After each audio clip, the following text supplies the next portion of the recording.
Rahmat. Gerak. Tegak. Gerak.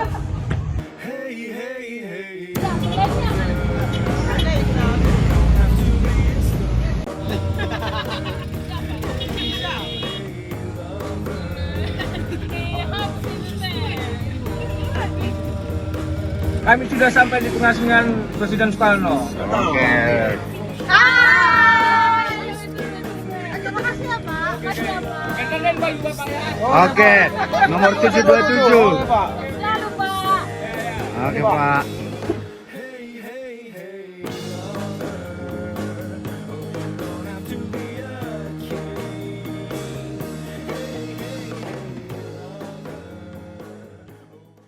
Hai guys. Jadi kami udah sampai di tempat pengasingan Soekarno. Jadi kami mau wawancarai penjaga dari pengasingan Air Soekarno ini.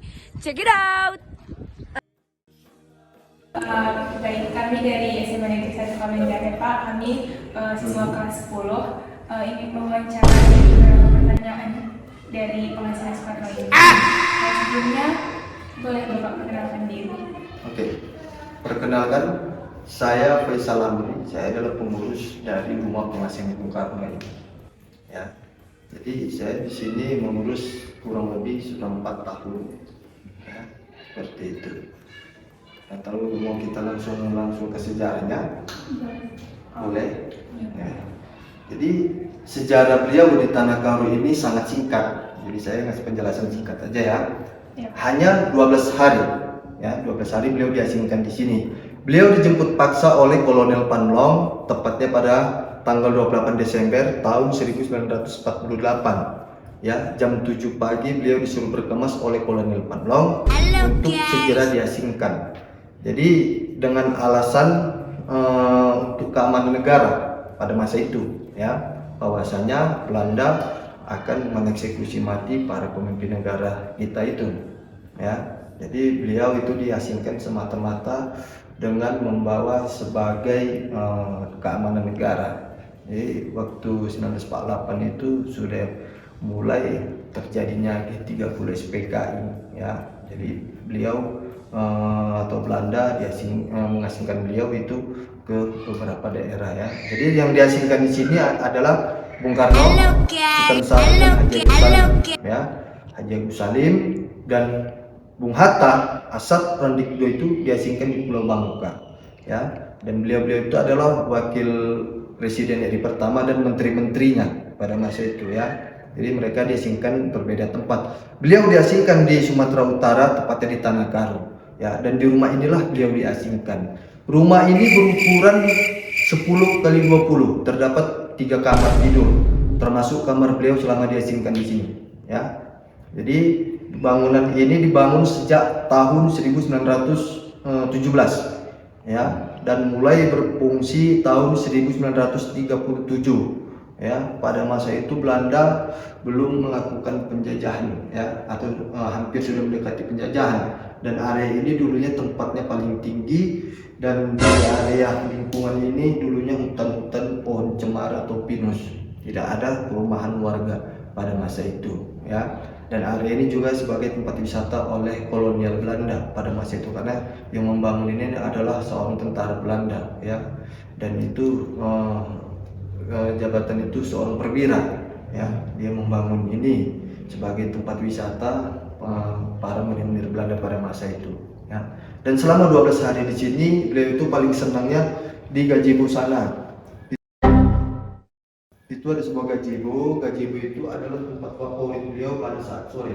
Beliau di situ senangnya membaca buku, menulis, dan terkadang sekali juga melamun, ya. Dan selain gazebo itu beliau juga menanam sebuah tanaman yang ditanam langsung oleh beliau. Kalau sering kita sebut adalah bunga kertas, ya, yang warna ungu ini. Warna ungu ini adalah tanaman hasil tangan beliau, ya. Persis duduknya di gazebo itu seperti di patung itu. Halo guys. Ya, kepala menghadap tanamannya.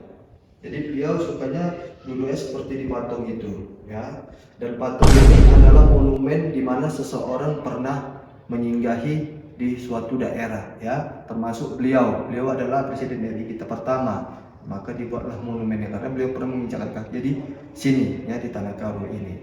Nah, setelah beliau di sini, beliau menuliskan pada saat beliau sarapan pagi, beliau menuliskan kertas di kertas kecil, digulung dan dimasukkan ke batang kangkung, itu diserahkan oleh ke pelayan makanannya ya. Pelayan makanannya itu menyerahkannya ke warga yang berada di Tanah Karo ini, yang mungkin jauh dari pemukiman ya pada masa itu. Dan saya juga tidak tahu persis gambaran bangunan ini di mana letak masyarakat lokal pada masa itu. Tapi yang jelas menurut sejarah yang saya tahu bahwasanya antara pribumi dan Belanda itu tergolong agak jauh tempat tinggalnya ya. Karena pada masa kolonial Belanda itu masyarakat pribumi itu memang disengajakan harus berjauhan agar tidak dimanfaatkan penuh oleh Belanda pada masa itu ya. Jadi area ini dihuni hanya oleh orang Belanda ya, dan diketahuilah surat itu dan mulailah melakukan pencarian ya oleh tentara pejuang kita pada masa itu. Nah, setelah itu Belanda mendengar isu seperti itu bahwasanya beliau akan dieksekusi mati kan. Jadi terdengar bahwa pejuang kita itu melakukan pencarian beliau ya. Jadi maka cepat-cepat Belanda langsung memindahkannya ke Danau Toba ya. Danau Toba itu ada pengasingan juga. Beliau di sana lebih lama, kurang lebih 2 bulan ya, perapat ya. Situ pengasingan beliau juga lebih lama. Dan dari situlah Dewan Perwakilan Bangsa-Bangsa mengetahui hal tersebut ya. Jadi Belanda itu dikecam oleh PBB ya, bahwasanya kelakuan Belanda dengan mencuri para pemimpin negara kita itu tidak dibenarkan dalam peperangan ya. Jadi setelah dari situ Belanda membebaskan beliau, dipertemukan ke Pulau Bangka oleh Bung Hatta. Dari Pulau Bangka baru beliau balik ke kotanya kembali, Blitar ya. Jadi seperti itu sejarah singkat beliau yang ada di Tanah Karo ini ya. Jadi jangan sekali-sekali melupakan sejarah jas merah ya. Kita sebagai anak bangsa, kita teruskan perjuangan beliau hingga saat ini ya. Dan peninggalannya adalah sebagai saksi perjuangan beliau ya, termasuk Tanah Karo ini ya. Beliau menginjakkan kaki pertama kali di Tanah Karo ini walaupun hanya 12 hari, tapi banyak kenangan yang ditinggalkan beliau ya. Jadi selain bangunan sejarah ini ada juga pohon langka ya. Jadi teman-teman, inilah pohon yang dikatakan Bapak tadi, pohon yang berbatang beringin dan berdaun cemara. Bisa lihat teman-teman, sangat besar ya teman-teman. Itu batang yang beringin, daunnya cemara. Hanya ada 2 jenisnya di dunia. Yang pertama di Swiss, yang kedua di Sumatera Utara ya, di negara Republik Indonesia. Nanti bisa kalian lihat di sana juga ya. Oke, mungkin itu aja yang dapat saya sampaikan. Jika ada pertanyaan lain silakan. Jadi Pak, selain Bung Karno, Abu Salim, sama Sultan Syahrir, siapa lagi pejuang-pejuang Indonesia yang pernah ke sini? Jadi pada agresi militer itu di tahun 1948 itu hanya mereka yang diasingkan, karena pada masa itu mereka yang berperan penting di negara kita ini. Jadi mereka lah yang membawakan semboyan semangat para pejuang kita ya. Jadi hanya 6 pemimpin negara kita itu yang paling ditakuti oleh Belanda pada masa itu ya. Makanya mereka yang dijadikan penculikan ya, dijadikan penculikan seperti itu. Oke. Jadi kan ini tempat sejarah Pak. Jadi berapa sering pelajar-pelajar datang ke sini Pak? Kalau jadwal untuk pelajar yang sering kemari itu saya tidak bisa pastikan ya. Jadi pelajar itu kapan ada tugas pelajaran itu mereka datang kemari seperti kalian ya, tidak ada dijadwalkan. Dalam beberapa tahun ini itu hampir sering ya. Dalam beberapa tahun ini hampir sering pelajar-pelajar yang kemari untuk bertanya langsung kisah sejarah Bung Karno di Tanah Karo ini ya, dan melihat langsung bangunan sejarah ini ya, seperti itu. Enggak hanya anak sekolah, dan dari mahasiswa juga ada pernah kemari. Dan selain mahasiswa juga ada wisatawan luar dari Pulau Sumatera pernah kemari. kemari untuk melihat langsung rumah sejarah ini. Seperti itu. Ini adalah kamar Sultan Syaril dan Haji Agus Salim, ya. Jadi mereka dipisah itu karena Sultan Syaril dan Bung Karno itu berbeda pendapat pada masa itu, ya, berbeda pendapat pikiran. Jadi Haji Agus Salim itu adalah guru spiritual Bung Karno, ya.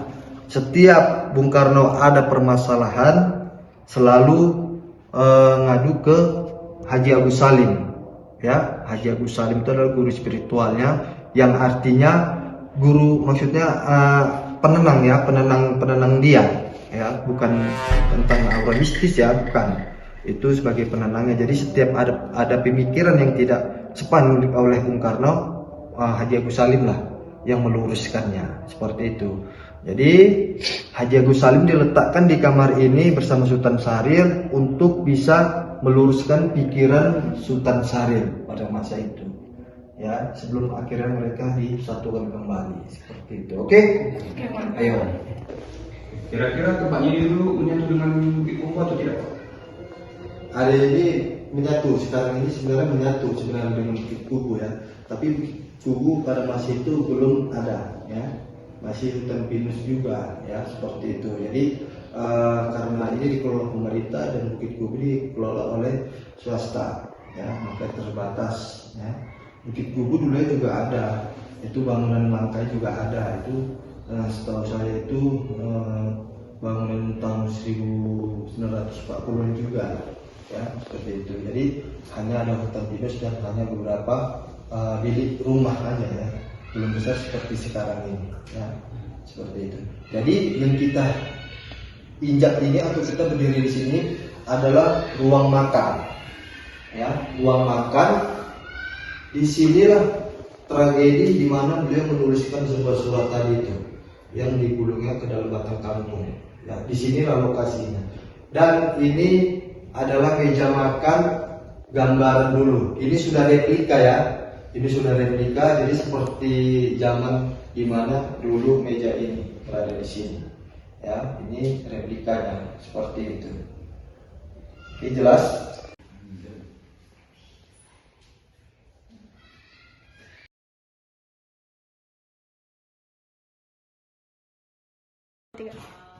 Bagaimana rencana tentang negara kita ini?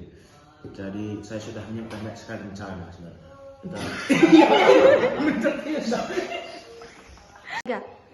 Bagaimana rencana dengan negara ini, Pak? Jadi saya sudah baik menyiapkan rencana saya.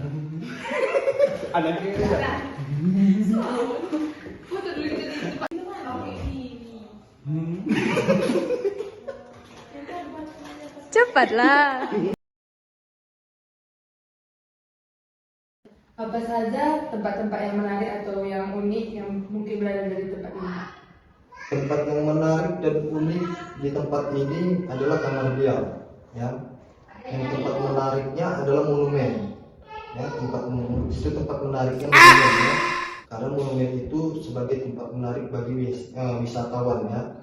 Dan yang unik ini adalah kamar beliau, ya. Kenapa? Karena di kamar inilah beliau tidur dan di kamar inilah beliau berpikir dan menulis. Jadi dulu ini kamarnya ini di sini meja kerja beliau, ya, dan di sudut sana itu adalah meja santai, ya, dengan kursi jepara, dan tempat tidur ini juga masih asli hingga sekarang, ya. Jadi di sinilah beliau dulunya tidur, ya. Ini sengaja diletakkan di sini bahwa agar wisatawan atau pelajar itu bisa melihat langsung kondisi tempat tidur yang pernah dipakai beliau, ya. Dan keramik ini juga masih asli dari dibangun awal oleh Belanda.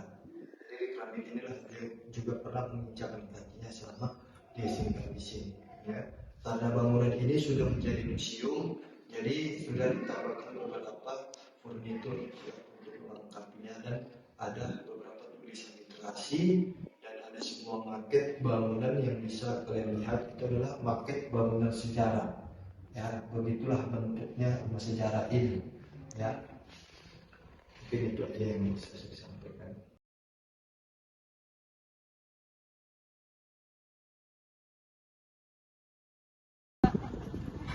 Dah. Jadi cukup sekian dari pertanyaan atau wawancara kami kepada Bapak Pemerintah. Kami ucapkan terima kasih atas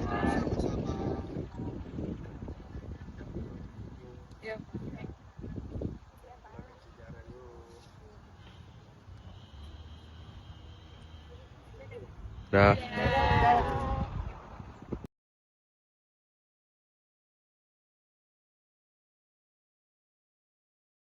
Satu, dua, tiga, ya.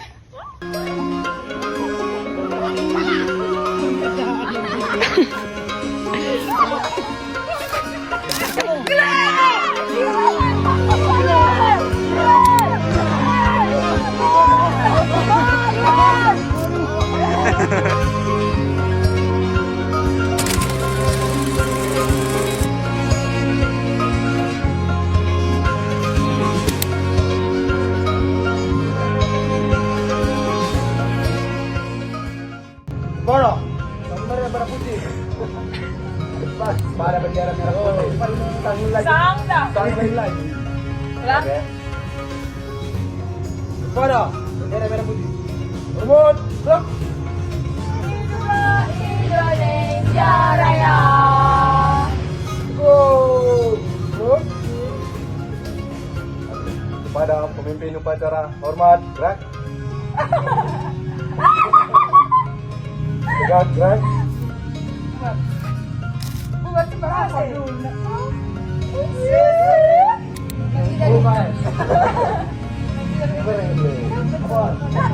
Kalau bubaran jangan lupa kasih jarak ya. Bubarkan tanpa penghormatan. Bubarkan jalan. Bukan.